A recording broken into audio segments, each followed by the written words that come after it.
So I'm 30 years old and living at my parents' place, sleeping on their couch. So I've share housed for over a decade, since I was about 20 years old, and I've lived in many different places like a shipping container.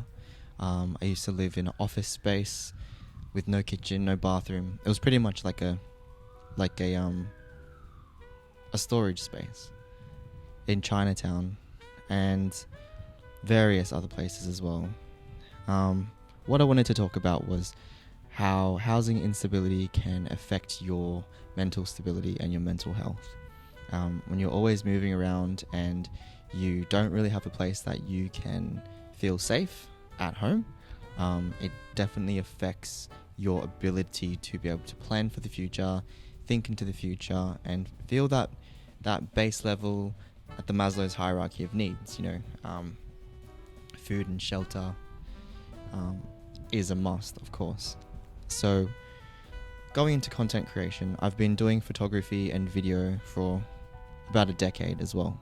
Starting with photography, moving into video marketing, and leading into what I'm interested in now, which is more so storytelling and documentary and short stories, or even feature-length movies in the future. But I'm not going to get too ahead of myself. However, we all know that sort of industry is very competitive, and you need to have enough spare time to do it. You need to have mental clarity. You need to put in enough hours towards it.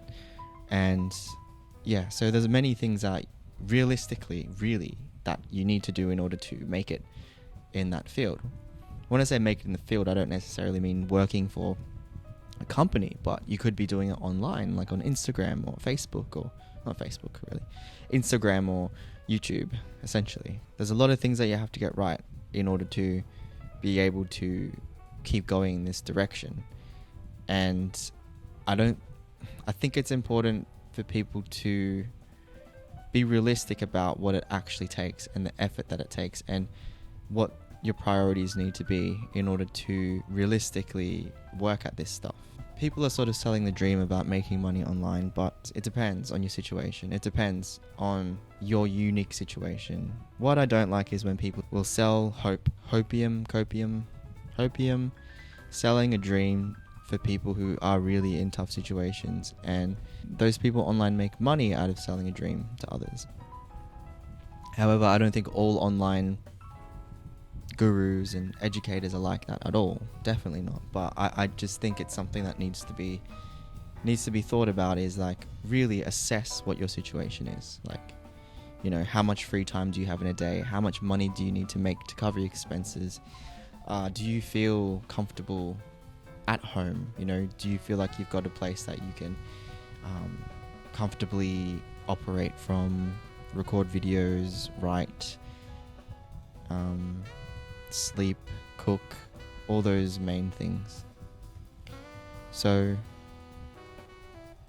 another thing on top of that is where you live as well. Like, I think living in a very uninspiring place, especially as someone who wants to film and create videos, and having a more inspiring place is so important, because like when you live in a massive suburban sprawl, which is popular in Australia and America, you feel really isolated, and everything just looks like a copy and paste of everything else, like the houses.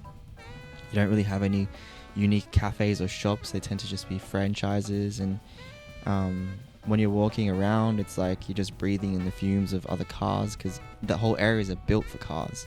And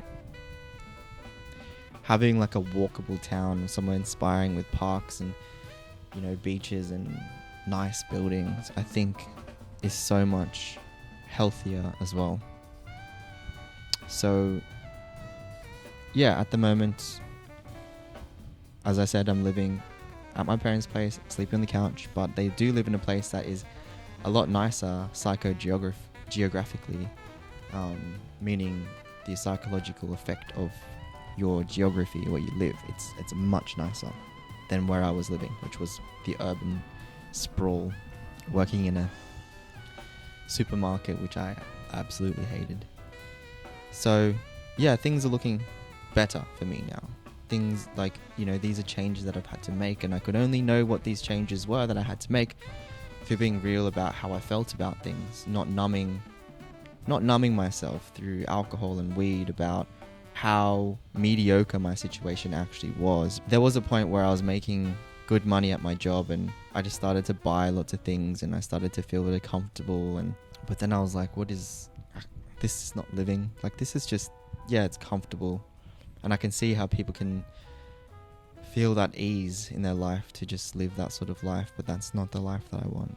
The takeaway from this is having a place to live creates mental stability. Having a nice area to live where you can walk around and be inspired by your environment, I think that's also another level that matters. And also being real about where you're at in your life, What are your responsibilities? What are your bills like?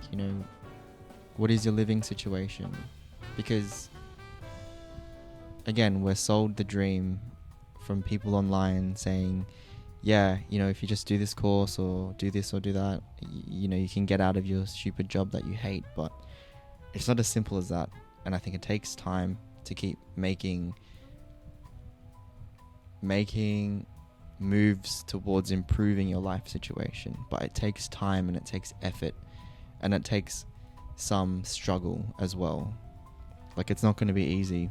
I'm definitely in a much better situation now, but now there's, I guess, new problems that are arising, which is the fact that I'm going to need to move out of here soon. I can't stay here forever, even though luckily I'm not having to pay rent for the first time in my life.